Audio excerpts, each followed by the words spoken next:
그 소장님이 얘기하시던데 저는 우리 지역이 어느 정도 수준인지 몰라서 고민했는데 그분이 동탄하고 울산하고 비슷하다 이래 얘기하더라고요. 그 이게 과연 맞나? 나 그걸 좀 한번 물어보고 싶어가지고 수준이 이제 왜 분양가라든지 뭐 동탄도 뭐 직장인이 많고 대기업 많고 이런 식으로 했다고 그래 얘기하더라고요.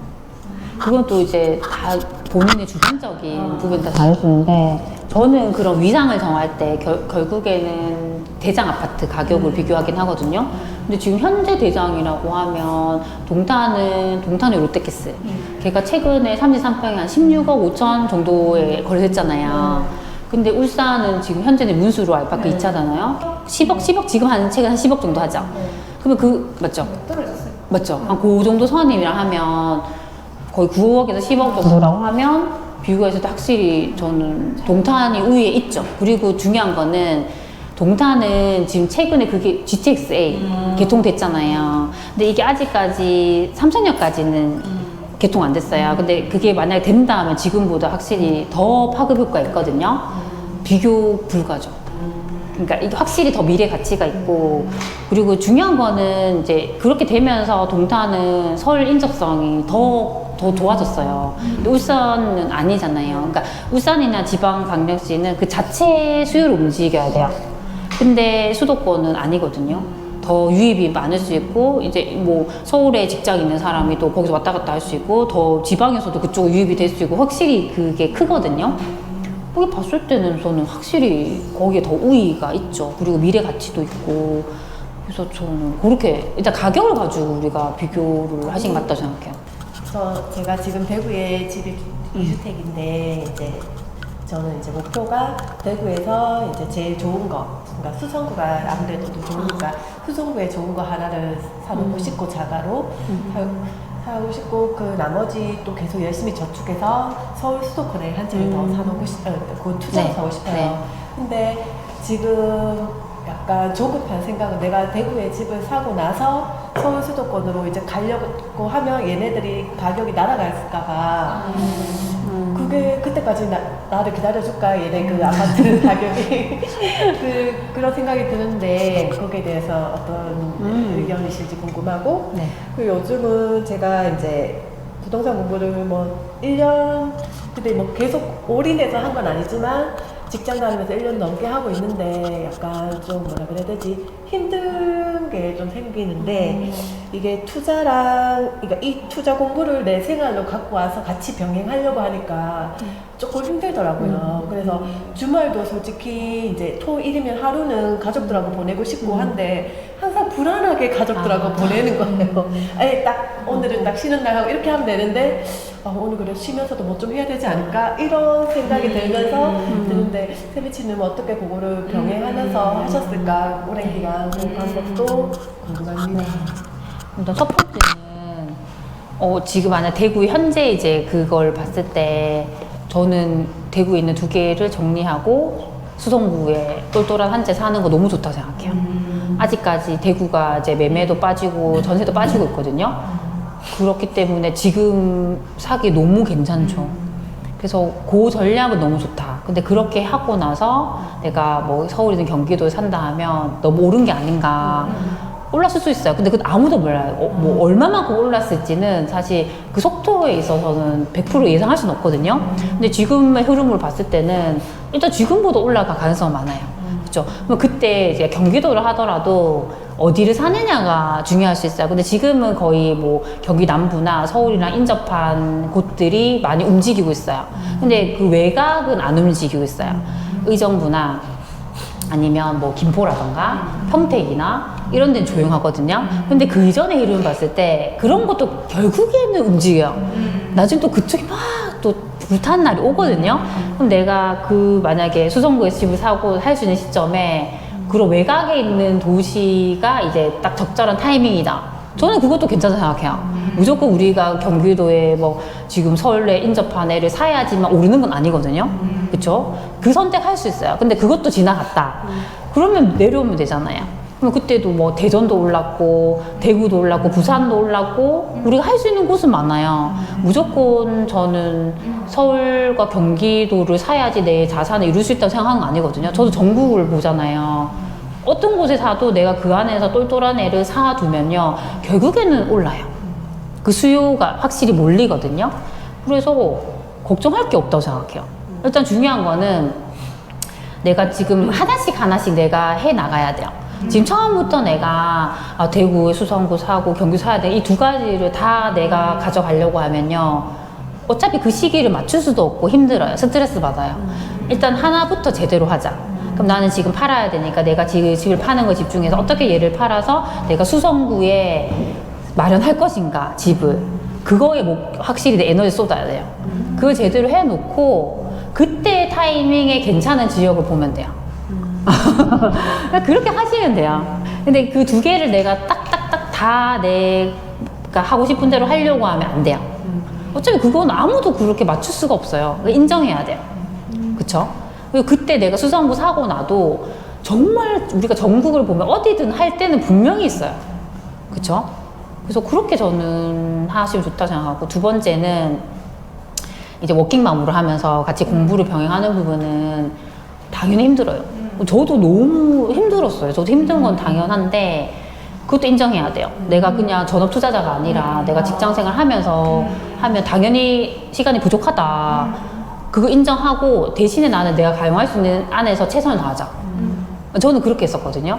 그래서 보면 저도 그때 막 워킹맘으로 막 새벽에 공부하고 할 때도 보면 전업 투자자가 제일 부러웠어요. 하루 종일 저 사람들은 자기 시간이고 임장 언제든 평일에 임장 가고 너무너무 부러운 거야. 근데 부러워해봤자 나는 저 상황이 아닌 거잖아요. 나는 워킹맘이잖아요. 그럼 나는 내 안에서 할 수 있는 한 최대의 내가 할 수 있는 걸 해보자. 그럼 저는 할 수 있는 게 새벽 시간밖에 없으니까 평일에는 무조건 새벽에 일어나서 하는 거죠. 뭐 대신에 그 절실함이 있으니까 무조건 새벽에 일어나요. 4시에 일어나가지고 7시까지 3시간을 무조건 초집중을 하는 거야. 집중력을 최대한 끌어모아가지고 내가 1분 1초도 놓치지 않겠다는 마음으로 매일매일을 하는 거야. 그리고 저는 제 약속이 제가 매일매일 글을 쓰는 게 저 약속이니까 만약 부동산 공부 좀 더 해가지고 그 시간을 글을 못 썼다. 무조건 해요. 뭐 직장에 출근 조금 더 일찍 해서 5분이라도 글 쓰기. 주차장에서 차 안에서라도 내가 글 하나 포스팅하고 하기. 그러니까 그게 내 약속. 그 약속은 무조건 지키자로 했거든요. 그걸 계속 한 거예요. 그렇게 했으니까 저는 충분히 제가 진짜 퇴사할 수 있고 저는 그렇게 생각하거든요. 그리고 사실 주말도 이틀을 내가 다 놀겠다는 건 사실 욕심이에요. 안 돼. 사실 주말이 사실 시간이 제일 내가 많이 확보할 수 있거든요. 그럴 때는 뭐 토요일은 내가 공부를 한다든지 임장을 한다든지 나를 위해 쓰고 하루만 이제 우리 가족에게 집중하자라고 약속을 하는 거예요. 근데 그 부분에 대해서도 가족들에게 다 양해를 구해야 돼요. 그래서 저는 제가 주말에 그렇게 뭐 공부를 한다든가 뭐 할 때는 우리 가족들이 저를 방해를 안 했어요. 남편이 뭐 청소 도와주고 아이들 케어해주고 밥 챙겨주고 다 해줬어요. 그럼 저는 딱 제 방에서 제가 분석을 한다던가 뭔가 해야 되는 게 있으면 저는 했어요. 그러니까 그거는 우리 가족들이 다 합의를 봐야 돼요. 그러니까 특히 애들이 있는 경우도 애들한테 얘기를 해야 돼. 양해를 구해야 되는 거죠. 엄마가 지금 이렇게 하는 거는 우리 가족이 잘 되려고 하는 거야. 그래서 좀 이해를 해달라고 하면 애들도 충분히 이해를 해줘요. 대신에 엄마가 내일은 어디 가가지고 내가 진짜 신나게 놀아줄게. 그때는 대신에 그런 생각 안 하고 딱 밀어놓고 얘한테 집중해야 돼요. 그 시간만큼. 근데 그 애들도 다 알거든요. 그래서 그렇게 하면 돼요. 그래서 온전히 내가 주말을 우리 가족에게 내가 다 쓸 수 없다라는 것에서 죄책감을 가질 필요는 없어요. 그러니까 내가 대신에 내가 하기로 한 그 시간에는 무조건 집중을 해서 해주는 거예요. 그렇게 하면 그런 마음이 들지 않을 것 같아요. 아니면 주말이라도 새벽에 일어나요. 무조건 새벽에는 내가 해야 되는 그 공부를 하고 우리 가족이랑 노는 거예요. 그렇게 하면 또 마음이 좀 덜 그렇거든요. 그래서 그거는 진짜 내 상황에 맞게 가야 돼요. 내가 무조건 그 직장 안 다니는 분만큼은 할 수 없어요. 그러니까 그걸 인정하고 하면 충분히 할 수 있어요. 그리고 제가 최근에 어떤 유튜브 봤는데 어떤 회장님이었나 그분이 얘기했는데 무조건 하루에 3시간만 5년 동안 하면 그거 무조건 그 분야 전문가 된대요. 그러니까 3시간만. 저도 그 생각을 했거든요. 무조건 3시간만 하자.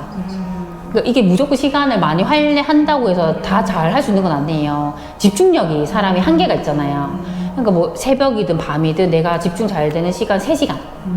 그때만 내가 시간 확보해서 무조건 이거 하자. 그 외에는 다른 거에 집중하자.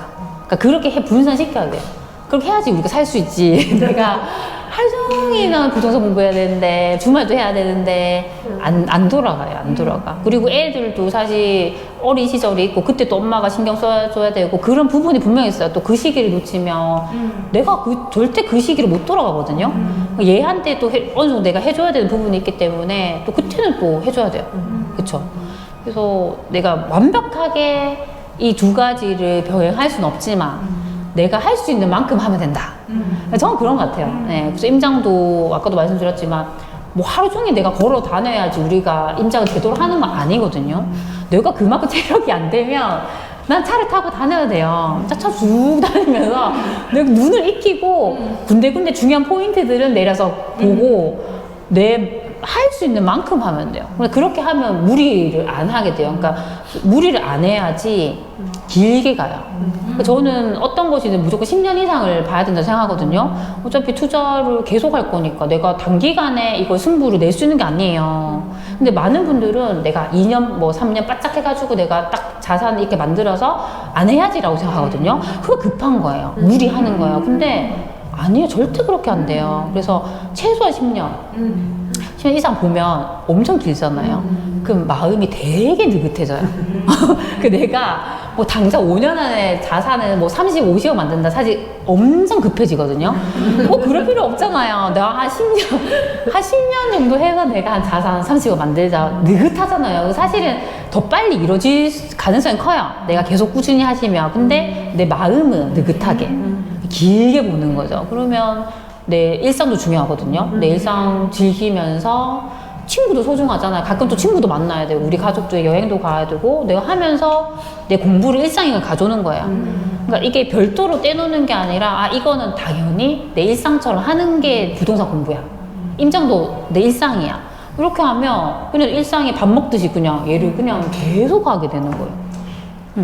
제가 그때 최근에 또 어떤 거 봤는데 우리나라 이제 학생들하고 외국 학생들의 차이 가장 큰 차이가 우리나라 애들은 책상에 딱 앉아야지 공부하는 거예요. 근데 외국 애들은 소파에서 누워서도 공부하고 뭐 어느 때든 틈틈이 그냥 공부를 하는 거예요. 근데 그게 정말 그 차이를 크게 만든대요. 그러니까 걔들은 그냥 일상의 공부를 되는 거잖아요. 그래서 저는 그렇게 하거든요. 딱 무조건 딱 그 시간에만 하는 게 아니라 틈틈이 소파에 누워서도 편집하고 뭐 공부하고 책 읽고 저는 그 모든 게 공부거든요. 그렇게 프리하게 생각하면 스트레스 안 받아요. 그렇죠? 그래서 최대한 그렇게 좀 느긋하게 내가 좀 길게 보고 하시면은 좋아요. 그래서 조금 마음 내려놓고 그렇죠? 그렇게 그러니까 조급하면 안 돼요. 조급하면 안 되고 조급하면 계속 무리수를 둬요. 진짜 무리수 주는데 무리수를 두면 특히 투자는 하고 나면 되돌리기가 진짜 힘들거든요.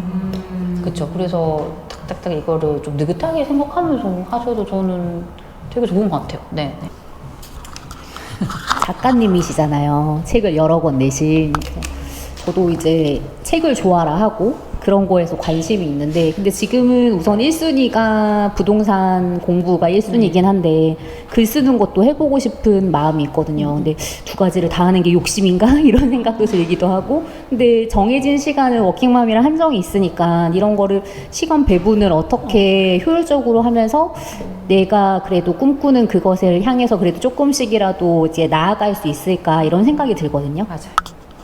근데 일단 내가 어떤 한 분야의 책을 쓴다 했을 때는 어떤 그 분야에 있어서는 내가 전문성을 가질 수 있어야 돼요. 그쵸? 그러면 그게 가지려면 어떤 확실한 뭔가 그걸 정해야 돼요. 내가 어떤 분야에 대해서 쓸 것인가에 대한 게 일단 정해져야 돼요. 그러니까 분야는 비단 이게 부동산뿐만 아니라 여러 가지가 있을 수 있잖아요. 요즘에 뭐 수납 뭐 이런 것도 할 수 있고 뭐 요리나 뭐 정말 많은 것 같아요. 일단 그걸 정해야 돼요. 그게 내가 좀 좋아하고 내가 조금 더 잘할 수 있고 내가 시간을 쏟으면 더 잘할 수 있고 그게 어떤 게 있다. 그러면 그거에 대해서 일단 가볍게 글을 쓸 줄 알아야 돼요. 처음에 제가 글쓰기를 할 때 많은 분들이 막 글 하나 쓰는데 막 몇 시간씩 들이고 엄청 정성스럽게 쓰는 거예요. 근데 저는 그렇게 내가 시간을 할애할 수가 없어요. 바쁘니까. 이게 뭐, 워킹맘이니까. 내가 부동산 공부도 해야 되는데 내가 저렇게 몇 시간씩 글을 못 쓸 것 같은데? 그것도 내려놨어요. 내가 한 뭐 10분이라도 짧게라도 쓰자. 저는 진짜 짧게 썼거든요. 처음에 한 2줄, 3줄, 뭐 4줄 막 이렇게 썼어요. 근데 그렇게 계속 쓰다 보면요 늘어요, 근력이. 그게 결국에는 저의 그 기록이 되는 거예요. 오늘 이런 일이 있었고 뭐 이런 분야에서 내가 이렇게 하면 나중에는 사람들이 그걸 보고 오는 거예요. 이런 거 하셨구나, 이런 거 쓰셨구나, 이분도 이랬구나. 그 작업을 지금 해놓는 게 중요해요. 그러니까 내가 책을 쓰고 싶다 했을 때는 일단 블로그에 글을 계속적으로 어떤 그런 분야에 대해서 남겨둬야 돼요. 네. 그렇게 하면서 자연스럽게 근력이 늘게 되고 소재가 쌓이는 거죠. 막 쌓여요. 그러면은 나중에 글을 쓸 수 있게 되죠. 최근에도 제가 아시는 분이 출간 계약했거든요. 근데 그분이 되게 뭐 대단한 걸 하신 거 아니에요. 뭘 하셨냐면 경제신문 보기 프로젝트 같은 걸 했어요. 소소하게. 근데 이게 하다 보니까 이게 나중에 출판 그쪽에서도 알게 되신 거예요. 그래서 그 관련해서 책 써봅시다 된 거예요. 그게 이분이 그냥 처음에 소소하게 시작했던 그게 뭐 그거에 대해서 막 계속 활동했던 거에 대해서 계속 글 남기고 하셨거든요. 그게 뭐 보이니까 기록이 남아져 있으니까 이거 괜찮은 것 같다. 책 씁시다 이게 된 거예요. 뭔가 거창해야 되는 게 아니에요. 우리가 무슨 블로그에 지역 분석을 쫙쫙쫙쫙 남겨놓고 해야지 그게 책을 쓸 수 있는 게 아니더라고요. 그래서 제가 그때 첫 책 쓸 때도 보면 저는 부동산에 대해 썼지만 어떤 분은 자기 에세이 썼어요. 자기 인생에 대해 쓰는 분도 있었고 어떤 분은 자기 아이가 사춘기였어요. 근데 그때 뭐 여러 가지 사건이 있었겠죠. 그거를 썼어요. 그것도 되게 반응이 좋았거든요. 그러니까 어떤 것이든 할 수 있었고 그분들이 했던 게 그 전부터 계속 블로그는 했어요. 블로그에다 계속 그런 이야기들을 다 남겨놨거든요. 그러니까 그게 결국에는 책으로 나올 수 있는 거예요. 저도 만약에 블로그에 글을 안 썼고 바로 책 쓰기를 했다면 저 진짜 못했을 것 같아요. 너무 스트레스 받고. 근데 저는 매일매일 어떤 주제를 내가 정하고 글 쓰고 하는 걸 매일 했거든요. 거의 5년 이상 저는 매일 썼어요, 글을. 그게 계속 연습이 되니까 책 쓰는 게 하나도 두렵지가 않은 거예요. 어제 책 쓰는 거 똑같아요. 블로그 쓰는 거 똑같아요. 어떤 그 소제목 정하고 거기에 대한 내가 글을 쓰잖아요. 그래서 내가 책을 쓰고 싶다 하면 저는 그 작업을 지금 해야 돼요. 블로그 글쓰기. 네. 그래서 이게 저도 처음 첫 책 쓸 때는 나 진짜 평범한 사람인데 내가 이런 거 써도 되나라는 생각을 했거든요. 근데 주변에 다 평범한 분들이 다 그 하는 거예요. 네, 그래서 그 부담을 또 줄여야 돼요. 또 내가 어떤 책을 냈는데 무조건 잘 되어야지 이것도 버려야 돼요. 잘 될 수도 있고 안 될 수도 있고 그건 내가 알 수가 없거든요. 근데 그래도 내가 어떤 인생을 살면서 책 한 번 썼구나. 그거 의미를 두면 돼요. 저도 그렇게 글을 쓴 거거든요. 그래서 그렇게 하시면 충분히 할 수 있죠. 그리고 이제 그게 준비가 됐다라고 했을 때는 저는 투고를 했거든요. 정말 거의 100군데 했어요. 출판사에. 메일로 다 보냈어요. 이번에도 저는 막 투고를 다 했었거든요. 그래서 내가 적극적으로 알려야 돼요. 그러니까 나라는 사람이 이렇게 가만히 있으면 아무도 몰라요. 저런 사람이 있나? 근데 내가 계속 나를 어필하잖아요. 아, 이런 사람이 이런 걸 했구나. 괜찮네. 그러면 책을 씁시다. 라고 하는 거죠. 그래서 내 생각보다 출판사가 엄청 많아요. 진짜 많아요. 100군데 이상이죠. 우리가 보는 거는 규모가 큰 데는 보이잖아요. 아니에요. 정말 1인 출판사도 있고 되게 작은 데도 많거든요. 근데 중요한 건 저도 책을 써보니까 출판사 크다고 좋은 건 아니었어요. 네, 그래서 어떤 곳이든 내 책의 내용이 좋고 하면은 괜찮은 거거든요. 그래서 저는 그렇게 그냥 책 쓰기를 하셔도 너무너무 좋을 것 같아요. 네.